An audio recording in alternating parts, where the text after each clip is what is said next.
నమస్తే, welcome to I dream. నేను మీ anchor Pratyusha. ఈరోజు మనతో పాటు స్పిరిచువల్ హోమియోపతి నుంచి హోమియోపతి స్పెషలిస్ట్ డాక్టర్ రామకృష్ణ గారు మనతో పాటు ఉన్నారు. సో సార్తో మాట్లాడదాం, చాలా విషయాలు తెలుసుకుందాం. నమస్తే సార్. నమస్తే మేడం. సో ఇప్పటి వరకు మనం ఫ్యాటీ లివర్ గురించి చాలా మాట్లాడుకున్నాం, ఇందులో స్టేజెస్ గురించి కూడా మాట్లాడుకున్నాం. సో లాస్ట్ స్టేజ్ అయిన సిరోసిస్ గురించి కూడా ఇప్పుడు మాట్లాడుకుందాం. లాస్ట్ స్టేజ్ అంటే ఇంకా ఇందాక మీరు అన్నట్లు ఎగ్జాంపుల్ చెప్పారు కదా, స్పాంజ్, ఇటుక అని. సో ఇటుకైనా సార్ ఇంకా సొల్యూషన్ లేదంటారు ఇందులో? మేడం సొల్యూషన్ అంటే నేను ఒక్కటి చెప్తున్నా మేడం, ఇంపాసిబుల్ అనేది లేదు. ఒకటి సింపుల్ అంటే ఎప్పుడైనా మనం హోప్ లాస్ట్ వరకు ప్రయత్నం చేయాలి. సింపుల్. ఇప్పుడు క్యాన్సర్ వచ్చిన వాళ్ళు కూడా చాలా మంది బతికినారు కదా మేడం. సోనాలి బింద్రే అని, లేకపోతే యువరాజ్ సింగ్ అని, సోనియా గాంధీ, ఇట్లా చాలా మంది వాళ్ళు క్యాన్సర్ ని జయించిన వాళ్ళు ఎంతో మంది ఉన్నారు కదా. ఇప్పుడు క్యాన్సర్ వచ్చిన వాళ్ళు కూడా బతుకుతున్నారు. సో లీవర్ సిరోసిస్ వచ్చిన వాళ్ళు కూడా బతకొచ్చు, మంచిగా అవుతుంది. కానీ ఒక సింపుల్ మేడం, సిరోసిస్ వచ్చిన పేషెంట్లు కూడా చాలా మంది బతుకుతారు. ఈజీయే. ఓకే, ఈజీ అంటే మరి ఎప్పుడు దానికి కూడా ఒక కాషన్ నోట్. సో ఎట్లా అసలు సిరోసిస్ అంటే ఏంది మీకు చెప్పినాను. ఒక స్పాంజ్ ఒక ఇటుకలాగా మారితే దాని తర్వాత ఆ ఇటుకకు అన్ని బొక్కలు పడతాయి, చెదలు వస్తాయి కదా. ఆ చెదలు పడి దాంతో పాటు దాంట్లో ఘాట్లు పడి ఆ స్ట్రెంత్ అంతా వీక్ అయిపోతే హార్డ్ బండలాగా మారితే అప్పుడు దాన్ని సిరోసిస్ అని అంటారు. నార్మల్ గా సిరోసిస్ వస్తే చెప్తూ ఉంటారు కదా డాక్టర్స్, ఇంకా లివర్ ట్రాన్స్ప్లాంటేషన్ ఒక్కటే సొల్యూషన్, దాని వల్లే మనం రికవరీ అవ్వచ్చు అని. బట్ హోమియోపతిలో మీరు సర్జరీకి అగైనెస్ట్ కదా, మరి మీ దగ్గర ఎలా సొల్యూషన్ ఉంది అంటారు? Madam simple. సిరోసిస్ వచ్చిన ప్రతి ఒక్కరికి ట్రాన్స్ప్లాంట్ చేయరు మేడం. సిరోసిస్ వచ్చిన వాళ్ళకు కూడా మెడిసిన్స్ తోటి క్యూర్ చేయడానికి ప్రయత్నం చేస్తారు.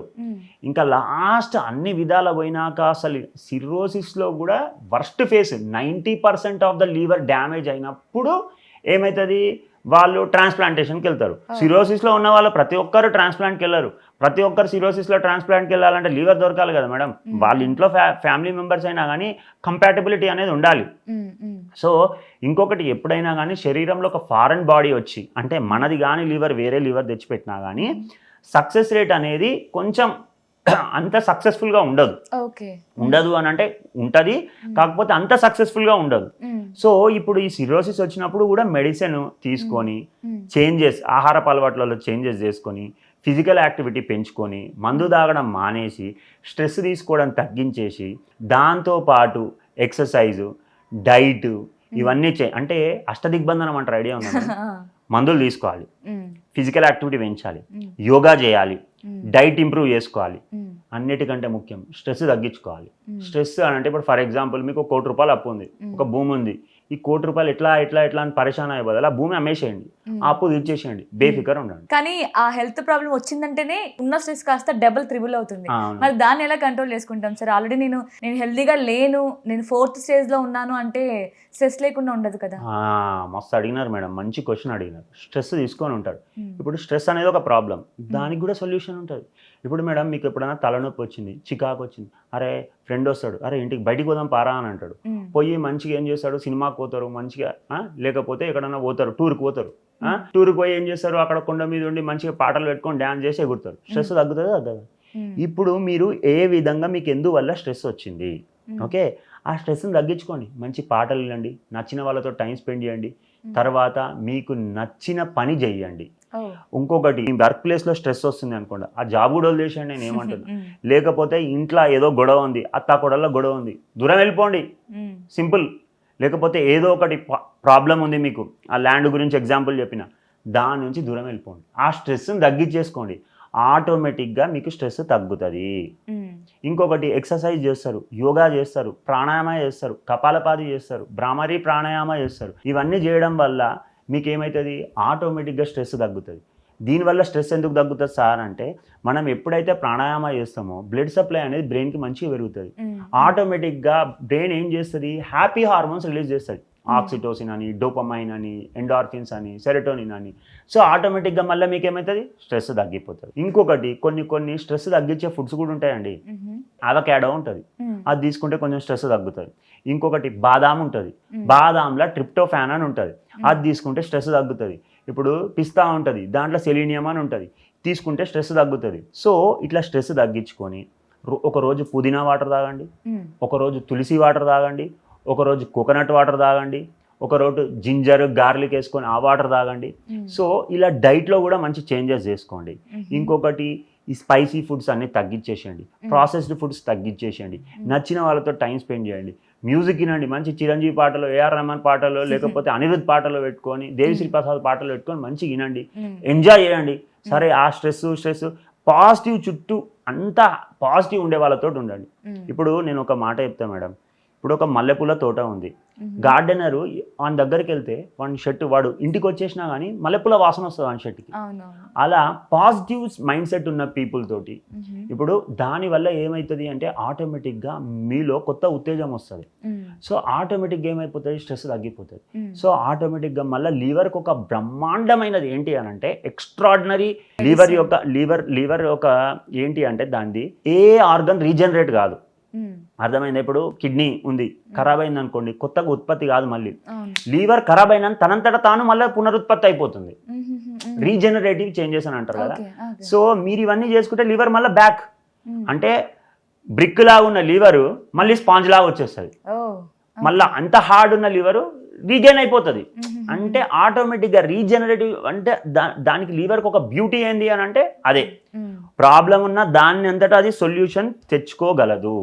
సిరోసిస్ నుంచి కూడా మనం బయటికి రాగలుగుతాము. మన హోమియోపతి మెడిసిన్స్ ఏంటంటే నేచర్ ఆఫ్ ద ఇండివిజువల్, మనస్తత్వాన్ని బట్టి మందిస్తాం. సో మైండ్ లెవెల్లో మనకి పనిచేస్తుంది. సో ఆటోమేటిక్గా ఏమైపోతుంది అని అంటే స్ట్రెస్ అనేది తగ్గుతుంది. మన మెడిసిన్ రూట్ కాజ్ని అడ్రస్ చేస్తూ క్యూర్ అనేది జరుగుతుంది. నమ్మకం ఉండాలి, కంప్లీట్గా క్యూర్ అనేది జరుగుతుంది. సో ఇలాగ ఇందాక మనం బ్రెయిన్ గురించి టాపిక్ వచ్చింది కాబట్టి సిరోసిస్ ఉన్న వాళ్ళకి బ్రెయిన్ కూడా బాగా ఎఫెక్ట్ అవుతుంది అని విన్నాను. సో ఒకసారి దీని గురించి ఎక్స్ప్లెయిన్ చేస్తారా? 100% మేడం, మంచి క్వశ్చన్ అడిగినారు. బ్రెయిన్ ఎఫెక్ట్ అవుతుందా అంటే ఎస్. ఎట్లా అంటే ఇప్పుడు లివర్ ఏం చేస్తుంది అని అంటే మీకు లాస్ట్ వీడియోస్లో చెప్పిన జల్లడ పట్టాలి అదంతా చెప్పిన. ఇప్పుడు మనము ప్రోటీన్ ఫుడ్ తింటాం. ప్రోటీన్ అంటే చికెన్ కానీ మటన్ కానీ ఏదైనా కానీ. ఇప్పుడు లివర్ ప్రాబ్లం అయింది అనుకోండి, ఆ ప్రోటీన్ మెటబాలిజం అనేది డిస్టర్బ్ అవుతుంది. ప్రోటీన్ బ్రేక్ అయినప్పుడు ఏమవుతుంది అంటే అమోనియా రిలీజ్ అవుతుంది. అర్థమైందా? ఆ అమోనియా ఏం చేస్తుంది అంటే దుర్గంధం అంటే దుర్వాసన వస్తుంది. ఫ్యాక్టరీలలో అమోనియా ఎక్కువ యూజ్ చేస్తారు, దుర్వాసన వస్తుంది. సో ఇప్పుడు లీవర్ కూడా ప్రోటీన్ నుంచి వచ్చినది, ప్రోటీన్ బ్రేక్ అయిపోయి అమోనియా వస్తుంది. ఆ అమోనియా లీవర్ ఏం చేస్తుంది, ఫిల్టర్ చేసి బయటికి పంపించేస్తుంది. ఆ చెత్త కాబట్టి బయటికి పంపించేస్తుంది. కానీ లీవర్ ప్రాబ్లం అయిపోయింది. ఇప్పుడు ఈ అమోనియా ఏం చేస్తుంది, బ్లడ్లో కలిసేసి బ్రెయిన్కి పోతుంది. సో బ్రెయిన్కి పోతే ఏమైపోతుంది అంటే బ్రెయిన్ ఫాగ్ డెవలప్ అయిపోతుంది. అంటే వీక్ అనిపించడం, డల్ అనిపించడం, యాంగ్జైటీ, డిప్రెషను, తర్వాత నడిచేటప్పుడు కూడా కొంచెం కొంచెం డిస్టర్బెన్స్ అనిపించడము, మాట తడబడము. ఇంకొకటి మీకు అంతకుముందే చెప్పిన, ఆఫీస్లో కూర్చుంటాం, నిద్ర ఎక్కువ వస్తుంది, మంచిగా అనుకుంటాం, మళ్ళీ నిద్ర వస్తుంది. డ్రైవింగ్ చేస్తుంటాం, నిద్ర వస్తుంది. సోమరిపోతాం. రైట్, 100% కరెక్ట్ వర్డ్ ఏంటంటే సోమరిపోతుతనం. అంటే వాడు సోమరిపోతే కాదు, కానీ ప్రాబ్లం వల్ల అలా అయిపోతుంది. సో ఇలా డల్ అనిపిస్తుంది. సో వాడు ఎప్పుడు ఉత్సాహంగా ఉండడు. ఫేస్లో కూడా ఏమవుతుంది అంటే పఫీనెస్ ఆఫ్ ద ఫేస్, అంటే మొత్తం ఇట్లా వాపు వచ్చిందని అంటారు చూసిరా, అవన్నీ డెవలప్ అయిపోతాయి. ఇంకా సీరియస్ ఇట్లా బ్రెయిన్కి సంబంధించినటువంటి బ్రెయిన్ ఏం చేస్తుంది మేడం, అన్ని థింకింగ్, ఆలోచన డిస్టర్బ్ అవుతుంది, థింకింగ్ డిస్టర్బ్ అయిపోతుంది, డల్ అనిపిస్తారు, యాంగ్జైటీ, భయము, ఆందోళన, ఇవన్నీ డెవలప్ అయిపోతుంటాయి. వీక్, ఆలోచించే శక్తి తగ్గిపోతుంది. సో ఇలాంటి సిమ్టమ్స్ బ్రెయిన్లో సిరోసిస్లో డెవలప్ అయిపోతుంది. మాట్లాడుతుంటే గుర్తుపట్టకపోవడము, ఇవన్నీ జరుగుతూ ఉంటాయి. సో సిరోసిస్కి ఓన్లీ లివర్ ట్రాన్స్ప్లాంటేషన్ సొల్యూషన్ కాదు, మెడిసిన్తో అండ్ మెయిన్గా స్ట్రెస్ని తగ్గించుకోవడం వల్ల మన మీద మనకు నమ్మకం ఉంటే కంప్లీట్గా క్యూర్ అవుతుంది అంటారు. 100% madam. Nice sir, thank you so much sir. Thank you. Sir, one life lesson what medicine has taught you. Whatever you can do without expecting.